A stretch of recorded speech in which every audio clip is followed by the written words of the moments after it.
Boses ng mamamayan, Gusto ko sana yung bilang estudyante. iba't ibang opinyon ng taong bayan. Ang gusto ko talagang Ating alamin sa Kalye Survey. Siyempre, dapat lalaki pa rin. Siyempre, siya yung may kakayahan na maghahanap buhay at saka sa pang-araw-araw na gastusin. Siya pa rin dapat mag-handle nun. Siyempre, bot yun. Pareho. Ha? Siyempre, unang pag yung lalaki siya talaga yung breadwinner. Siya yung head of the family. Siya yung provider kailangan, hindi yung babae. Pas yung house husband, siyempre, marunong kang magsuot ng damit, kailangan marunong ka rin maglaba. Patas na nga ngayon, equal na ang rights ngayon. Hindi ka mukha noon na yung babae under the sa tatay.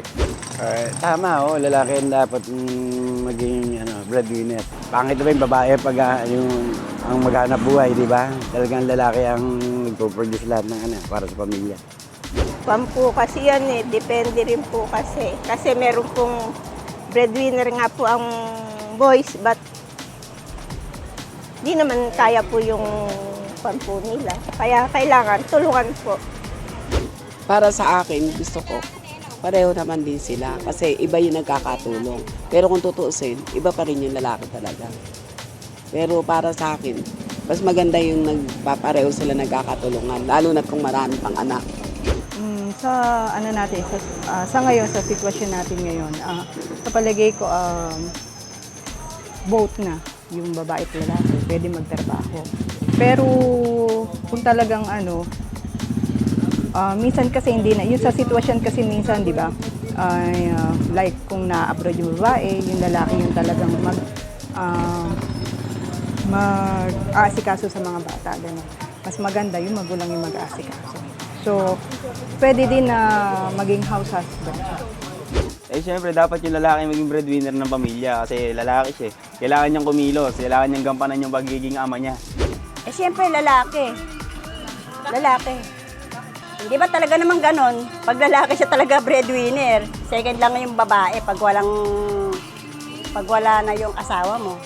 Sa panahon ngayon, dapat tulungan. Kung sino yung may opportunity, go. Yung, halimbawa, yung asawa niya mas may opportunity na magtrabaho. Ganon, di ba? So, yung lalaki ang siya sa bahay.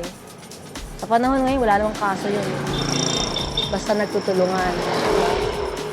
pangit naman kasi sa lalaki yung babae ang magiging lalaki dapat talaga. Pero pwede rin yung mother, pwede rin, kukumbahin sila, pwede rin, mas mainam nga yun. Pero mas tingin ko, mas mainam yung father, lalaki. May obligado lang yun para lalaki yun eh. Libal ako, kamukha ko, baldado, hindi ako makapaghanap buhay. Pero pagka hindi naman ganun ako naghahanap buhay. Kami nagtatrabaho dapat. Kasi, responsibilidad kasi namin na buhay aming pamilya. Boses ng mamamayan, Gusto ko sana yung bilang estudyante. iba't ibang opinyon ng taong bayan. Ang gusto ko talagang Ating alamin sa Kalye Survey.